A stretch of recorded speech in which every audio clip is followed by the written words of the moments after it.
Metal Gear is an age-old and beloved franchise created by Hideo Kojima and produced by Konami. The series' tagline reads as tactical espionage action, a perfect descriptor for its deceptively complex gameplay. However, what makes Metal Gear such an amazing experience for me has largely to do with its characters, writing, and world. The commentary on nuclear deterrence, human nature, and genetic experimentation walk the line between absurdity and realism perfectly, forever existing as an easily accessible but endlessly deep socio-political drama with plenty of lighthearted and comedic moments to keep things from getting too depressing. My first Metal Gear game was Metal Gear Solid 3, so the character I know best is Naked Snake. He starts out as a goofy, over-the-top protagonist resorting to grunts, snarky remarks, and parroting for most of his dialogue, but over the course of his several games develops into a fascinating and complex character. The cast of these titles improve their entire experience and complement their gameplay handily. MGS3, and indeed every Metal Gear Solid game, is full of tiny details, creative mechanics, and an endless supply of what I'd call aha moments, things that a developer would never think to put in their game unless their name is Kojima. What I'm trying to say is, what makes the MGS series so outstanding to me is all because of one man and his development team. So what would happen if you tried to make a Metal Gear Solid game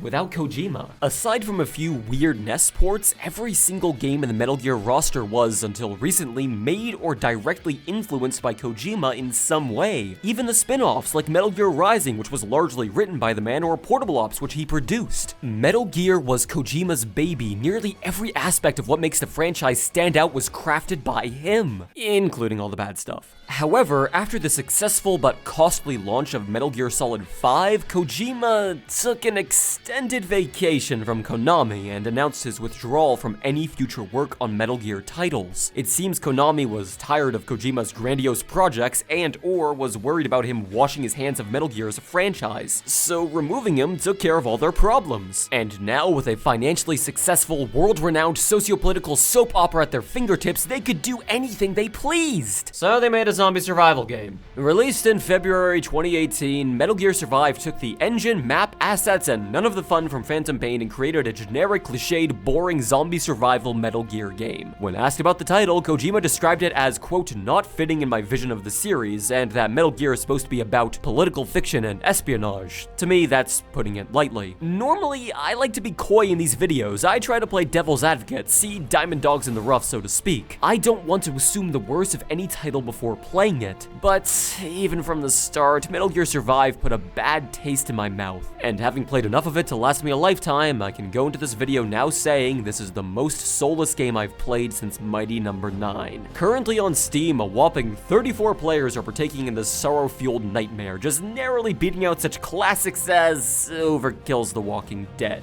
So aside from going against every fiber of what Metal Gear as a franchise represents, why exactly did everyone universally agree to never touch Metal Gear Survive again? Well, allow me to take you on a tour of my alternate dimension zombie portal. Yes, that's actually the plot. Listen, Metal Gear can get stupid, but I mean, come on! So apparently, between the events of Ground Zeroes and Phantom Pain, Snake's home turf called Mother Base got sucked up into a giant portal and sent to another place called D-Tay, which is just the Afghanistan map from Metal Gear Solid 5, but covered in a thick layer of dust to try and hide that fact. You play as a former MSF soldier who worked under Big Boss, thrown into the portal by the UN to rescue soldiers, kill zombies, gather energy, and recover data cached on servers. Along the way, you'll meet such cool characters as Nurse, Child, Matthew Mercer, and Tutorial. I hate this one the most. Literally the first and only 7 hours of this game I played, Virgil the Gemini AI would interrupt me every 5 minutes with a new and useless tutorial to explain mechanics from the brain-dead simple to the downright obtuse. In the middle of being attacked or crafting or combat, text-based tutorials will pause the action, while different tutorials are read aloud to you by the AIs. Then, apart from that, they'll also constantly remind you of how low your health is, if you need to eat something, when your stamina's low, that you're carrying too much weight, how soon you need to return to camp, and they just never stop talking, with 2 separate,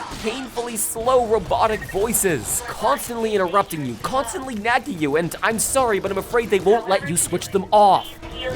The only way to get them to shut up is by hunting animals for food, finding water, and crafting new weapons and materials for your base. The components for all of these can be scavenged by hoovering up chairs, ashtrays, boxes, barrels, anything of the sort. It's kind of like gathering materials in Fallout 4, but instead of having to break down the objects manually, it's done automatically, which is a welcome change in my eyes. And you'll also be looking for Kuban energy, crystals that can be slowly and individually extracted from enemies and found in clusters growing out of the ground. This is used to craft and repair items, level up your character, and basically anything else the developers were looking to arbitrarily limit. However, nearby supplies will deplete quickly, so eventually you'll have to craft a gas mask and make your way into the Dust, a constant, unending sandstorm that covers the vast majority of the map. In here, your waypoints are mostly disabled, your vision is blurred, and your stamina drains far more quickly. And the map isn't of any use, as it only updates per tiny quadrant anytime you return to your home base, so you'll have more gaps than paths. Here's where the bulk of combat will occur. Machetes, spears, bows, and even firearms can be crafted with base materials to fight against the Wanderers, zombies who run off of the same energy crystals as you. They're as generic as zombies can get, stumbling towards you and only dangerous in numbers. They can be attacked head-on, held back by building barricades, or crept around to stealthily eliminate. If you crouch walk up behind a zombie, you can backstab them to instantly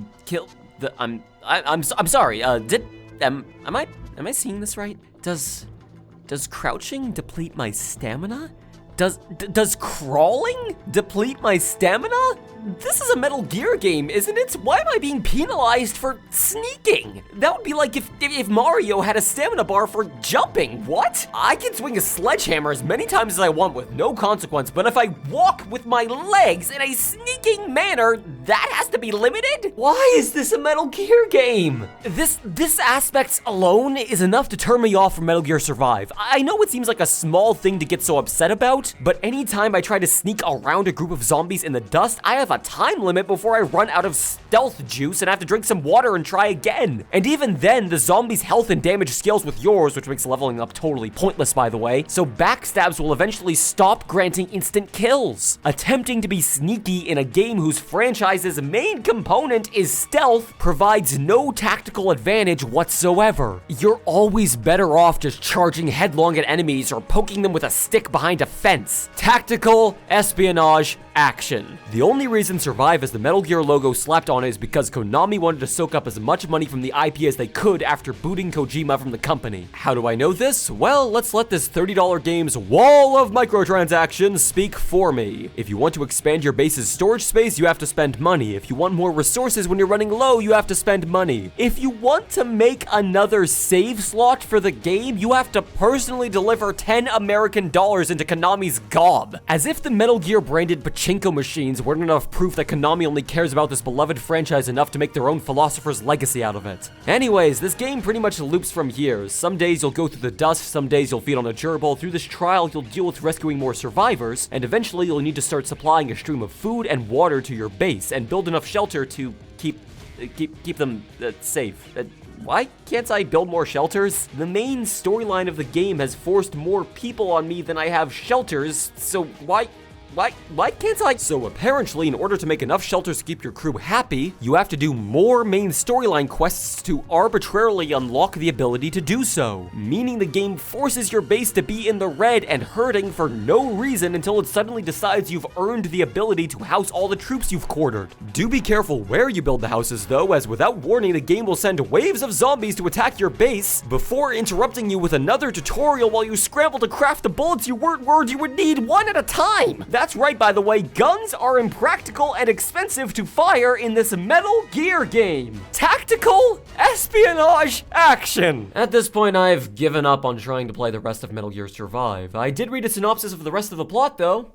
It gets worse. I won't spoil it for you if you somehow care, but rest assured it doesn't go anywhere but downhill. It doesn't help when long-winded, confusing, boring stories are being exposited at me for several minutes at a time between every mission. Now, don't get me wrong, Metal Gear Solid is a franchise known for overly long-winded cutscenes. However, the main games have fully animated dialogue or beautifully drawn art slides to keep things interesting. And even the codec calls tend to be funny or exciting to make up for their lack of spectacle. Survive resorts to generic text boxes on a blank screen to detail its cliched narrative. Without Kojima's witty humor and stark dark political commentary and with half the cast being robotic voices bickering at one another, there's nothing to catch my interest. The characters, writing, and world that make MGS such an amazing experience for me simply don't exist in this MGS. If I had to describe Survive in one word, it would be boring. Generic resource gathering, generic base building, generic everything, all covered in a layer of dust to mask how small the world around you really is. It feels like a fan mod made for MGS 5, recycling assets wherever possible to save on development time. Except this is a first-party official release from Konami, although it certainly feels like they've abandoned all hope for their title as it's received nearly no new content since its release. I hate to keep harping on this, but Survive feels like the most painfully obvious cash grab banking on a franchise's past success since Kingdom of the Crystal Skull. Maybe the game could have caught my attention better if I played it in co-op, as that was a massive selling point, but obviously my choices for players are rather limited, to say the least. You know, the funniest part about this player count is that you know it's accurate, because there can't be any players who are enjoying the game while disconnected from Steam servers, as Metal Gear Survive is online only. So to recap, this $30 online-only game is riddled with microtransactions, nagging tutorials, constant arbitrary limitations, and its only fun aspects are those ripped whole hog from Phantom Pain. Come to think of it, everything that this game has, Phantom Pain has, but better. Zombies, crafting, base building, surviving the wilderness,